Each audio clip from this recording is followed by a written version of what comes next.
Mike back here with Canadian Musician right now at the Strut Entertainment offices downtown Toronto. With me, all the way from PEI, now out on the road across Canada in support of their JUNO-nominated album that was released back in September, What We Leave Behind. That is the follow-up to 2015's Secret Victory, which picked up a boatload, excuse the pun, Maritimers, picked up a boatload of awards and nominations.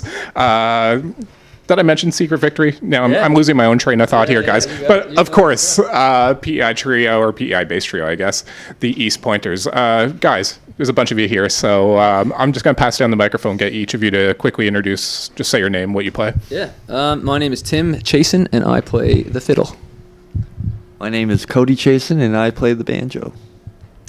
I'm Jake Sharon. I play the guitar and the keyboard. These guys, by the way, if you're wondering by the last name, are cousins. Yeah. And so, guys, just to kind of form a foundation here for folks maybe have heard of you, maybe they haven't, or familiar with the music. Very cool combination. I know you guys are always explaining your sound, the combination of popular and traditional Celtic music. But obviously, like I keep reiterating, from Prince Edward Island. So I just want to get a bit of the foundational history of the East Pointers. You guys, like I mentioned, obviously cousins. I'm guessing you've grown up together. Mm-hmm. But essentially, when did you guys all start playing together, and how did you formulate this this blend of popular and traditional music that you guys have kind of been setting the roots music world on fire with? Yeah, well, I think if you want me to take it, I can. Well, in a nutshell, like we started the band, I guess, in 2014. But before that, we all had different musical projects on the go and different genres. And Jake is actually from Ontario, and Ontario boy. And we met him through the traditional music scene and whatever, like different shows and at bars and pubs, mostly back then. And the three of us just kind of gelled musically and as friends, and we always talked about starting this trio that kind of focused on tunes and traditional music, and because we were all writing tunes. And I guess it was 2014 that we kind of said, okay, let's do it and record something, and we started touring pretty hard right off the bat. It was pretty full on, and all these great opportunities came up. So and we all just brought all of our influences of tunes and songs and different genres into it. So yeah.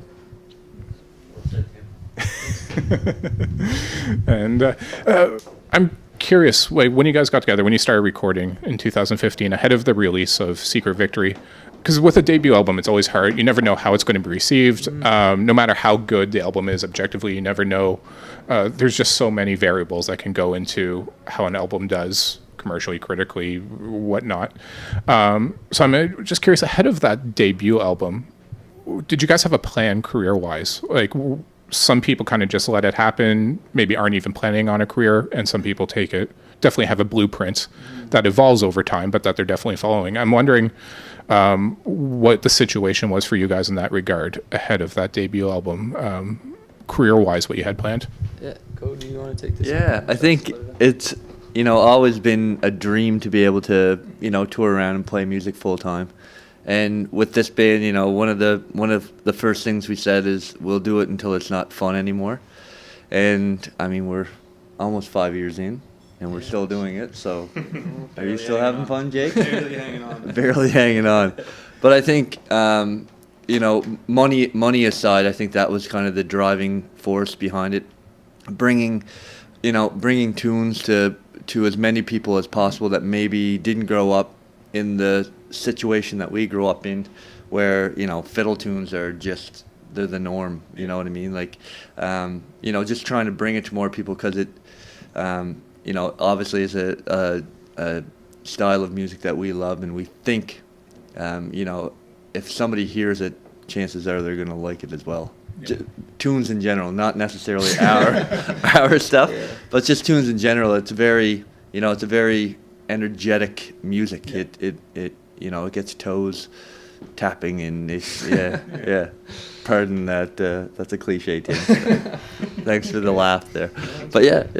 So I think that's my spiel. The new album, and this has been pointed out by a few people, is like with what we leave behind in comparison to Secret Victory. And maybe this goes back to producer Gordie Sampson, who you guys worked with, which we'll get into in a bit. But it is an evolution of that amalgamated sound that you guys have and that you guys introduced on Secret Victory. Some people described it as more produced, which I think is accurate, but it's a good thing. And like when I think of tunes like 82 Fires or 2 Weeks, the two singles off it, it is more of a there's a sleeker sound to it than what mostly you heard on Secret Victory, but in a very natural, evolved way, and it still sounds like the East Pointers. So I was just kind of wondering, how was that Gordie's influence on this record? Was that your guys' intention going into it? And how much was that the sonics of this record there from the beginning? Jake, that's a great question for you. You sure? Yeah, great. Gordie definitely had a big influence on the last album, but I think we've gone into both records without too much of a plan, and just playing music and writing songs that we really like, and not trying to fit into a box or anything, but just, we all love really modern music and pop music and rock and roll, and just trying to play everything that we like, and it turned out a little slicker than the last album. There's a few more instruments in our live show these days, and a few more electronic sounds and stuff, and I guess that's how it happened. How are you guys evolving that setup on the road? Like, because you guys are across Canada right now in support of the album. How has that affected the way that you guys have to approach the live shows? Are you much concerned with reproducing exactly how things were on the album? Yeah, well, I think Oh, sorry. Take it again. Hold, save your arm. Like, and when we first started the band, it was like fiddle, banjo, guitar. That was all it was, just super straight up. And then as we grew as a band, we added like a stomp box and a tambourine, and then Jake was always an amazing piano player. So we were just lazy at first. We didn't want to drag around a piano, but then, so Jake has a Nord, and then Cody also has like some bass pedals, Moog pedals that he plays, and I think we just wanted to grow the sound, and we were playing some fairly bigger festivals, I guess, and some bigger stages, and we were it was just getting that sense of making a bigger sound. And also when we recorded the record, we had added in some of those bass sounds and some keyboards, so it was just I'm a firm believer in reproducing something live if you have it on your recording, and we try our best anyway. So we try to get it really, really close to that, and not add too much stuff that we can't do. Just a bigger sound, I guess, in general. Within the roots, particularly traditional and Celtic music communities, what's the feedback been in terms of that whole thing that's always gone on in folk all the way back to Dylan plugged in, and what is folk, which a lot of people think kind of died when Dylan plugged in Newport, but I've heard from even contemporary folk artists that they still get dragged into that conversation about what is folk, what is trad, all that, and people trying to dictate to them what they are in a sense. I don't know if this is relevant to you guys, but is it? Okay. So I'm wondering what that experience has been for you. I'll try to keep this as nice as... No, I think we definitely have run into that in certain places. Yeah. Not going to name where. Just with, the style of music that we play, it just comes with the territory, I think. But, I mean, I always fall back to our family and the fact that they've been playing this style of music for a lot longer than the critics been listening to it, you know what I mean? And if they're okay with it, then it's got to be, then that's all that matters to me at the end of the day. I think we didn't really set out to be like a traditional band. We play tunes that we've written, and although we love some of the trad music, all of the trad music, we play a lot of that back home and stuff, but this band's been sort of just an experiment to try some new music with some new sounds, drawing from those traditional influences, I think. Yeah, and I think it's all about playing music that's exciting to you. And I mean, as much as I always tell myself I don't care what other people think. I mean, you do in a sense, but if you're playing a product that feels genuine to you and you're up on stage and you're having a good time, as long as the people in the crowd are enjoying it, then I mean, it doesn't really matter what, some, crummy folkies think about it, really. I probably should. Edit that paragraph if you want. Appreciate the honesty. Is there a regionalism to roots fandom? Essentially, like, do you see different levels of popularity, different flavors of taste, or however you want to put it, within Canada and internationally? Places like Canada, the States are big countries and with many different music traditions across their geography. So I'm just kind of, because you guys have toured so extensively, do you notice a changing acceptance or just flavor of fandom when it comes to roots music? Yeah, I think so. I think it is literally different everywhere you go. Like, we tour like through, and we've been through a lot of even like little communities in different countries like Australia and UK, and It's been Australia quite a bit. yeah, quite a bit. What I can tell. Yeah, and then through like Canada and even just in different parts of Europe, and there's just always this. It's surprising to me. Like, I was not involved in like a traditional music scene really, and like a bit, but then. But with the East Pointers, I've really truly experienced like a folk and traditional scene, and it was always it's always surprising in a way to like get to a country and realize there's like such massive fans of like trad music and of folk music, and I think if it's like coming from a genuine part of like where you're from, and like it with me, like when I go to a country, like we were just in Estonia, and it was so cool to play at this festival that we played and experience like true like Estonian music, even though there's like different contemporary flares, and I was just like, this is so cool because this music is so old, it's like in your soul, so it's like really neat to see. I think people can all relate to that like culturally, I guess. Yeah, and it's different everywhere you go because it's depending what your culture is, and everyone likes to dance. It's like, even if you're not good at it, like, so that we try to bring that out in people as well. And it seems like there's something deep down of like, whether it's, some Celtic influence or whatever that was back hundreds of years ago or whatever, comes to life, I think. So, yeah, it's interesting. Yeah. Well, it's kind of similar. Like, I've tended to interview a lot of country artists and folks within the country industry. And country obviously is a genre that traditionally had very defined hotspots, I guess you could say, Alberta and Canada, the South and the US and that kind of stuff.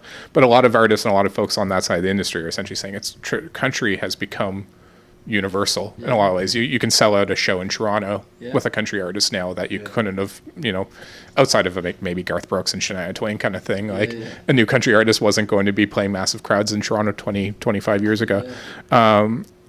You guys are young. Your career is still young, so maybe I'm asking the wrong people as far as the perspective on this, but has roots music likewise, and this is kind of a variation of what I was just asking about, but do you get the sense that roots music has become less regional, I guess, in that sense, and more universal? I'm also thinking about that, like, in that whole indie folk thing that happened like in the mid 2000s, and whether that has had a legacy effect within the universality, if that's a word, of roots music. Yeah, I think so, for sure. It's so easy for anybody to find any kind of music these days, and it's affected the sort of Celtic folk world as well. Yeah, I don't know what else to say. I think it's, when you think of like Celtic music, like, or like Irish bands, for example, seem to be like maybe the most and there's a lot of popular Scottish bands, and like even in the early 90s when there were bands from the East Coast like Great Big Sea and Ashley McIsaac and Natalie McMaster that really brought that music to the mainstream. Like, before that, like Lenny Gallant from Prince Edward Island brought like more of a folk thing to Canada, and internationally as well. But I think there was always like a popularity and a hunger for like that really hardcore like trad roots music. But then bands like, Mumford & Sons, like, brought folk music to like a crazy, like, Billboard #1 spot. So it did, I think, shape and change the way that folk and roots music has become. Like, it's always been there. It just takes a band or two bands to like make everyone think, oh, this is like this new style of music, but it's been around for a long time. Although everyone does it in their own way, uniquely. Yeah. Mumford & Sons tries to become a mediocre U2 on their third album. Yeah, really. Changing completely. I didn't just say that. glad to interview you guys.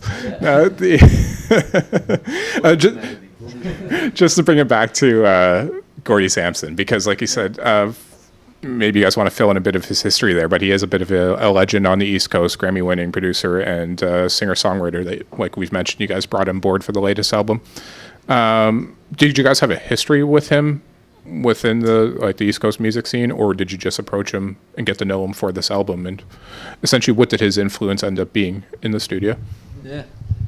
I think Tim's definitely had the longest personal relationship with him, but we've all been diehard Gordie Sampson fans, from his first albums and stuff, and the stuff that he was doing at Lakewind before he moved down to Nashville. Just amazing stuff.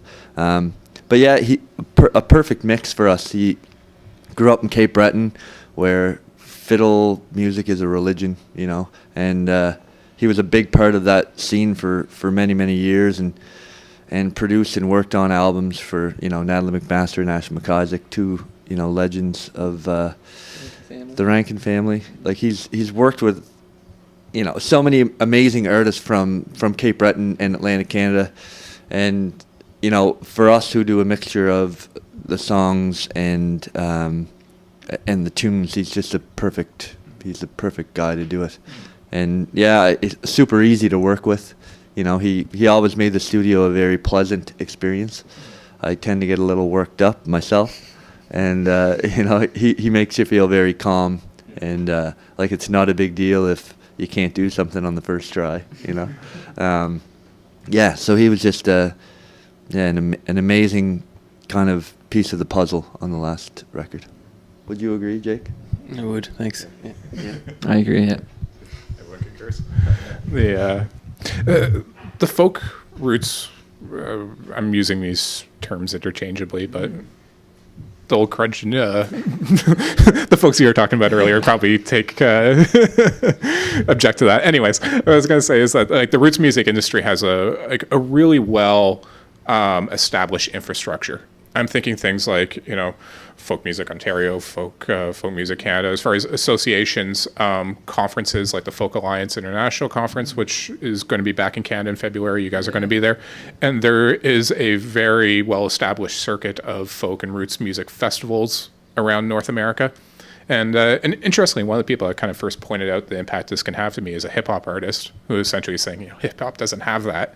Like, they start at a disadvantage because they don't have this industry infrastructure there.